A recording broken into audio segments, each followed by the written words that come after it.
டே ஹோலி ஸ்பிரிட்டன்ஸ் திருப்பி இந்த வீடியோ நான் ஸ்டார்ட் பண்ணியிருக்கேன். மணி 1:10.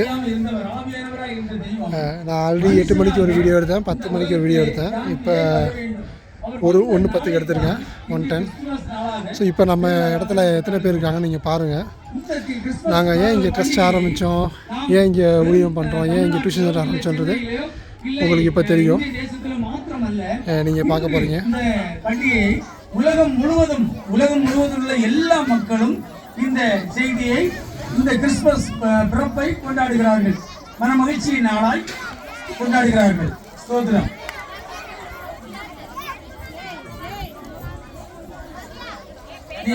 ஹலோ, கவனமா கேளுங்க. நீங்க ஏதோ கவனம் சிதைய இருக்கிறீங்க போல தெரியுது. நான் கேள்வி கேட்பேன். எல்லாரும் நினைப்பாங்க, நானும் அப்படிதான் நினைச்சிட்டு இருந்தேன். நல்ல பெரியவங்களை கேளுங்க. இயேசு கிறிஸ்து என்பவர் ஒரு வெளிநாட்டு கடவுள், அவர் நம்ம கடவுள் அல்ல, நம்ம தெய்வம் அல்ல அப்படின்னு சொல்லி அவர் ஒரு வெள்ளைக்கார கடவுளாக, ஒரு வெளிநாட்டு கடவுளாக எல்லாரும் பார்ப்பார்கள். நான் பார்த்தவர். ஆனால் இயேசு கிறிஸ்து வெளிநாட்டு கடவுள் அல்ல. அதாவது இந்த கிறிஸ்தவ மதம் நிறைய பேர் சொல்லுவாங்க. என்ன சொல்லுவாங்க தெரியுங்களா? வெள்ளைக்காரன் இந்த கிறிஸ்தவ மதத்தை கொண்டு வந்தான், வெள்ளைக்காரன் தான் இந்த மதத்தை பரப்புறான் இந்த தேசத்துல, இந்திய தேசத்துல கொண்டு வந்தது.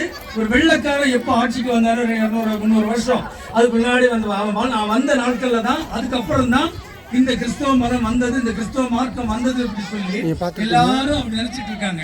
ஆனால் கட்டாயமாக நிச்சயமாக எல்லாரும் தெரிஞ்சு இப்ப ஒரு 250 பேருக்கு மேல இருப்பாங்க. கிறிஸ்தவ மதம் 2000 வருஷத்துக்கு முன்னாடி ஆண்டவர் இறந்து பிரியாணி பண்ணியிருக்கோம். எல்லாமே சாப்பிட்றாங்க, சாப்பாடு எல்லாம் இருக்கு. இதனால எக்ஸ்ட்ரா அரேஞ்ச்மெண்ட் பண்ணியிருக்கோம். எல்லாருமே மன நிறைவாக போய் சாப்பிட்டு போகணும் அப்படின்னா இன்னும் ஒரு 10-15 நிமிஷத்தில் சாப்பாடு போட ஆரம்பிச்சிருவோம். இறுதி உரை போயிட்டு இருக்கு. இந்த இந்திய தேசத்தில் எல்லாருமே சாப்பிட எப்படி இந்த கிறிஸ்தவ மதம் வந்தது என்று சொன்னால், இயேசு கிறிஸ்துவின் சீடர்களில் ஆண்டவர் கிறிஸ்தவம் நம்ம நினைச்சதை விட ஆண்டவர் நமக்கு நிறைய கொடுத்திருக்காரு.